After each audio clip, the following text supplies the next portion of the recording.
Hello guys, সবাইকে আমার ভিডিওতে তোমাদের অনেক অনেক স্বাগতম। তো আজকে আমি একটা রেসিপি বানাবো, সেটা হলো ছানার ডালনা।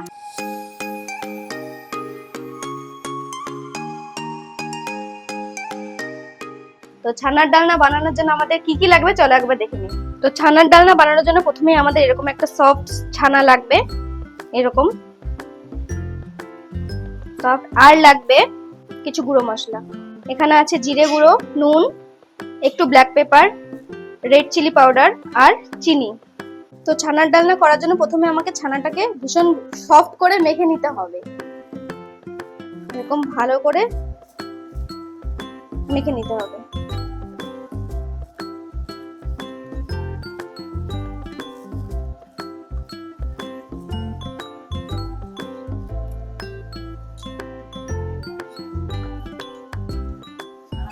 ছানাটা খুব নরম করে মাখা হয়ে গেছে। এখন এর মধ্যে দিয়ে দেবো একটু ময়দা। এই যে একটু ময়দা এর মধ্যে দিয়ে দেবো। ময়দাটা দিয়ে বেশ ভালো মতন মেখে নেব। তো ময়দা দিয়ে খুব ভালো মতন আমার ছানাটা মাখা হয়ে গেছে। এরপরে আমি যে গুঁড়ো মশলাগুলো দেখিয়েছিলাম সেগুলো এক এক করে দিয়ে দেবো। এখন এক এক করে সমস্ত গুঁড়ো মশলা আমি এখানে দিয়ে দিলাম, দিয়ে বেশ ভালো মতন মেখে নেব।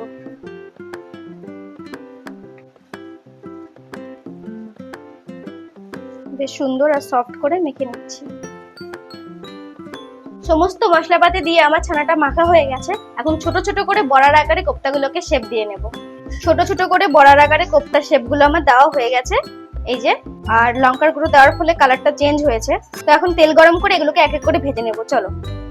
তো কড়াতে তেল গরম হয়ে গেছে আমার। এখন এক এক করে চলো আমি কোপ্তাগুলো ভেজে নিই। তেল গরম, এখন এক এক করে ছোট ছোট কোপ্তাগুলো ভেজে তুলবো। লো টু মিডিয়াম আঁচে আছে আমার গ্যাসের ফ্লেম।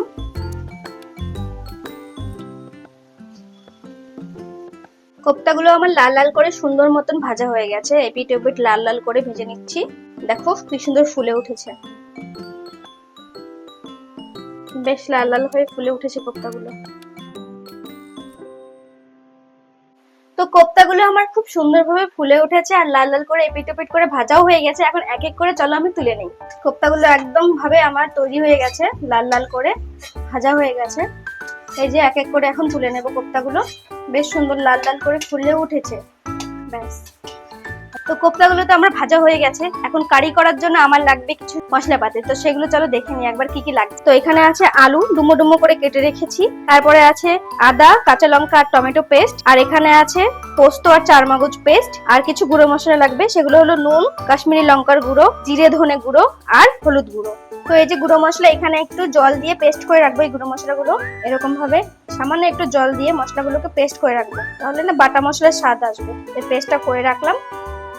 তো কোপ্তা ভেজে তুলে রেখেছি, আর সেই তেলে আমি এখন আলু ভেজে নেব। তো চলো আলুটা আগে ভেজে নিই। তেল গরম আছে, এখন আলুগুলো দিয়ে দিলাম। আলুগুলো একটু লাল লাল করে ভেজে তুলে রাখবো। তো আলুগুলো তো আমার বেশ লাল লাল করে ভাজা হয়ে গেছে। এখন এগুলোকে এক এক করে চলে তুলে নিই। দেখো বেশ সুন্দর লাল লাল করে ভাজা হয়ে গেছে, আর ঢেকে ভাজার ফলে প্রায় 50 to 60% মতন আমার কুক হয়ে গেছে এটা। তো এক এক করে এখন এগুলো তুলে নেবো আমি। একদম লাল লাল করে কড়া ভাজা হয়নি, 50 to 60% ভাজলেই হবে। এক এক করে তুলে নিচ্ছি সব আলু। তো আলু তো ভেজে আমার তোলা হয়ে গেছে। এখন সেই তেলেই আমি ফোড়ন দিয়ে দেবো। তো চলো দেখে নিই কি কি ফোড়ন দিয়ে নিচ্ছি। তো তেল আমার গরম আছে এখানে কড়াতে।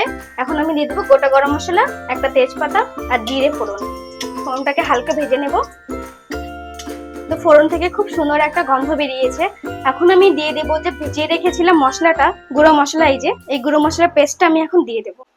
এই পর্যায়ে পুরো মশলার পেস্টটা এখানে দিয়ে দেবো। মশলা থেকে তেল ছেড়ে দিয়েছে দেখো।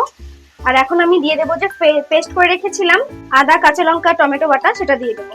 দিয়ে বেশ অনেকক্ষণ ধরে নাড়াচাড়া করবো টমেটোর কাঁচা গন্ধ যাওয়া পর্যন্ত। মশলাটা খুব সুন্দর রং এসে পড়েছে, আর দেখো কি সুন্দর চারিদিক থেকে তেল ছেড়ে দিয়েছে, আর বেশ সুন্দর একটা মিষ্টি গন্ধও বেরোচ্ছে। তো টমেটো পেস্টটা দেওয়ার পরে অনেকক্ষণই হয়েছে, আর টমেটো থেকে কাঁচা গন্ধ চলে গেছে।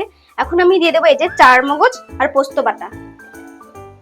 মশলা থেকে তেল ছেড়ে দিয়েছে, এখন চারমগজ আর পোস্ত বাটাটা আমি দিয়ে দেবো। এটা দিলে কোপ্তার টেস্টটা আরো বেশি পরিমাণে ভালো হবে। মশলাটাকে একটু কষিয়ে নিই।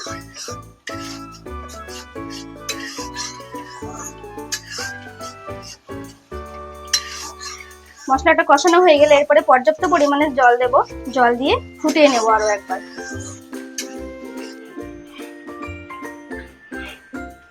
তো মশলা আমার কষানো হয়ে গেছে, আর এখন এই যে ভেজে রেখেছিলাম আলু, সেগুলোকে দিয়ে দেবো এখন এক এক করে।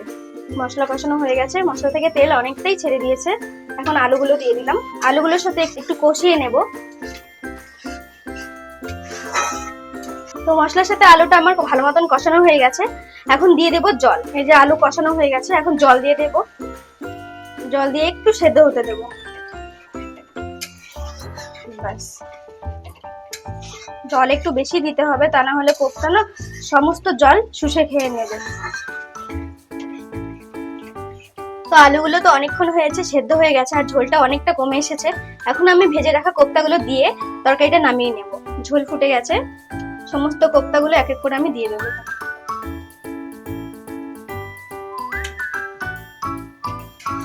কোপ্তাগুলো দিয়ে বেশিক্ষণ ফোটানোর দরকার নেই, তাহলে সমস্ত ঝোল শুষে খাবে।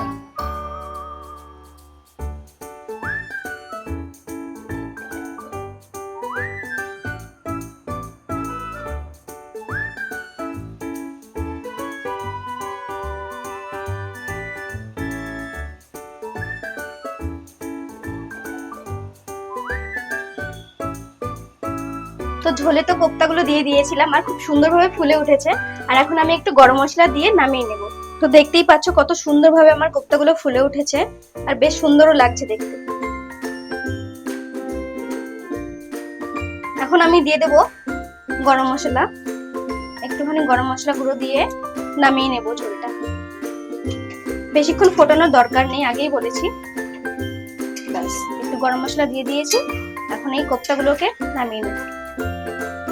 কোপ্তাগুলো নামিয়ে নিলাম আমি। ব্যাস, কত সুন্দরভাবে ফুলে উঠেছে, আর কালারটাও একদম চেঞ্জ হয়ে গেছে।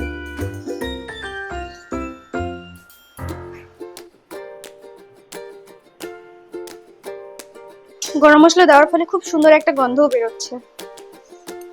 তো বন্ধুরা, এই ছিল আজকে আমার রেসিপি, কোপ্তা রেসিপি। তোমাদের কেমন লাগলো তোমরা অবশ্যই আমাকে কমেন্ট করে জানাবে, আর আমার চ্যানেলটাকে অবশ্যই সাবস্ক্রাইব করে রেখো।